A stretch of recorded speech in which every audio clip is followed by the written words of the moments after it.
Hello friends, welcome to Srishti's kitchen. ಇವತ್ತಿನ ರೆಸಿಪಿಯಲ್ಲಿ ಜೋಳವನ್ನು ನೆನೆಸಿ ಮಾಡುವಂಥ ದೋಸೆಯನ್ನು ಹೇಗೆ ಮಾಡೋದಂತ ನೋಡಿಸ್ತಾ ಇದ್ದೀನಿ. ಡಯಟ್ ಮಾಡೋರ್ಗಾಗ್ಬೋದು, ಡಯಾಬಿಟಿಕ್ ಇರೋರ್ಗಾಗ್ಬೋದು, ತುಂಬ ಹೆಲ್ಪ್ಫುಲ್ ದೋಸೆ ಇದು ಅಂತಲೇ ಹೇಳ್ಬೋದು.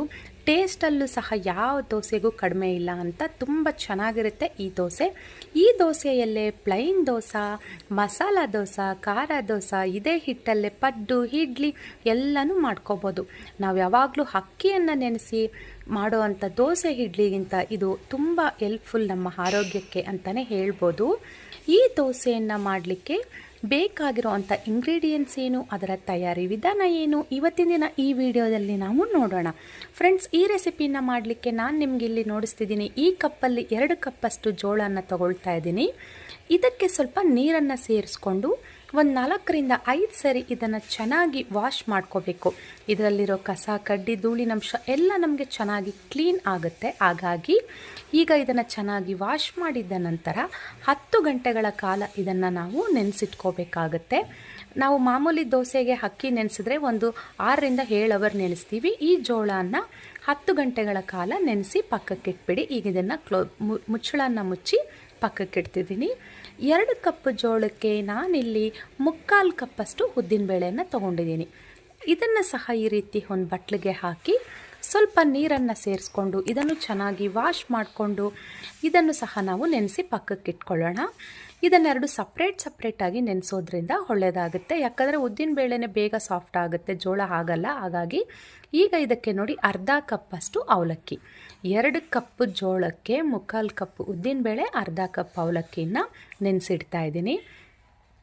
ಈಗ ನೋಡಿ 10 ಗಂಟೆಗಳ ಕಾಲ ಆಗಿದೆ. ಜೋಳ ಎಲ್ಲ ಚೆನ್ನಾಗಿ ನೆಂದು ಸೈಜೆಲ್ಲ ಸ್ವಲ್ಪ ದಪ್ಪ ಆಗಿದೆ.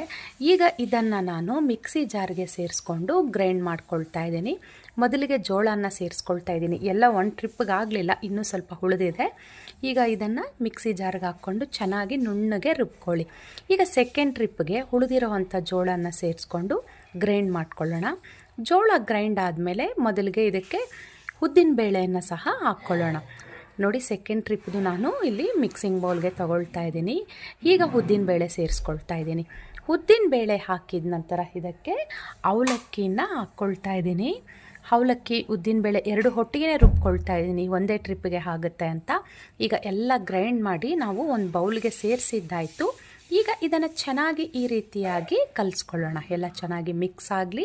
ಈಗ ದೋಸೆ ಬ್ಯಾಟರ್ ಅಂತೂ ರೆಡಿ ಆಯಿತು. ನೋಡಿ, ಕನ್ಸಿಸ್ಟೆನ್ಸಿನೂ ಕರೆಕ್ಟಾಗಿದೆ. ದೋಸೆ ಹಿಟ್ಟಿಗೆ ಯಾವ ಹದಕ್ಕೆ ಬೇಕೋ ಅದೇ ಹದಕ್ಕೆ ಇದೆ. ಈಗ ಇದನ್ನು ನಾನೀಗ ನೈಟ್ ರುಬ್ಬಿಟ್ಕೊಳ್ತಿದ್ದೀನಿ. ಬೆಳಗ್ಗೆ ಇದನ್ನು ನಾನು ದೋಸೆ ಮಾಡ್ಕೊಳ್ತಾ ಇದ್ದೀನಿ.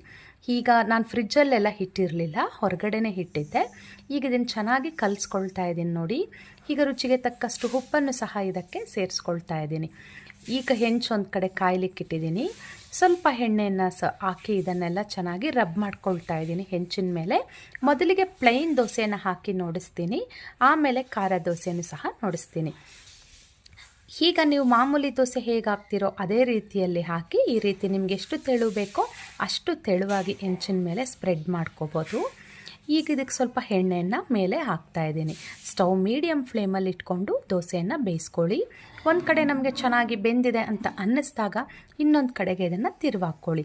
ನೋಡಿ ಫ್ರೆಂಡ್ಸ್, ಕೆಂಪಾಗಿ ದೋಸೆ ಎಷ್ಟು ಚೆನ್ನಾಗಿ ಬಂದಿದೆ ಅಲ್ವಾ? ಈಗ 2 ಕಡೆ ಚೆನ್ನಾಗಿ ಬೆಂದ ಮೇಲೆ ದೋಸೆಯನ್ನು ತೆಗೆದು ಪಕ್ಕಕ್ಕೆ ಪ್ಲೇಟ್ಗೆ ಇಟ್ಕೊಳ್ಳಿ. ಈಗ ನಾನು ಫಸ್ಟಿಗೆ ಪ್ಲೈನ್ ದೋಸೆಯನ್ನು ಹಾಕಿ ನೋಡಿಸಿದ್ದೀನಿ. ಈಗ ಮಸಾಲ ದೋಸೆ ಸಹ ಹಾಕ್ತೀನಿ. ನೋಡಿ, ಮಸಾಲ ದೋಸೆ ಅಂದರೆ ನಾನು ಲಾಸ್ಟ್ ಟೈಮ್ ಇದೇ ವಿಡಿಯೋದಲ್ಲಿ ಕಡಪ ಖಾರಂ ದೋಸೆ ಅಂತ ಒಂದು ತೋರಿಸಿದ್ದೆ. ಅದಕ್ಕೆ ಈ ಕೆಂಪು ಚಟ್ನಿ, ಅದಕ್ಕೆ ಹಾಕುವಂಥ ಪುಡಿ ಎಲ್ಲ ನಾನು ಆ ಒಂದು ವಿಡಿಯೋದಲ್ಲಿ ಇಟ್ಟಿದ್ದೀನಿ. ನೋಡದೇ ಇರೋರು ಆ ಕೆಂಪು ಚಟ್ನಿ ಎಲ್ಲ ಅದರಲ್ಲಿ ಇದೆ, ನೀವು ನೋಡ್ಬೋದು.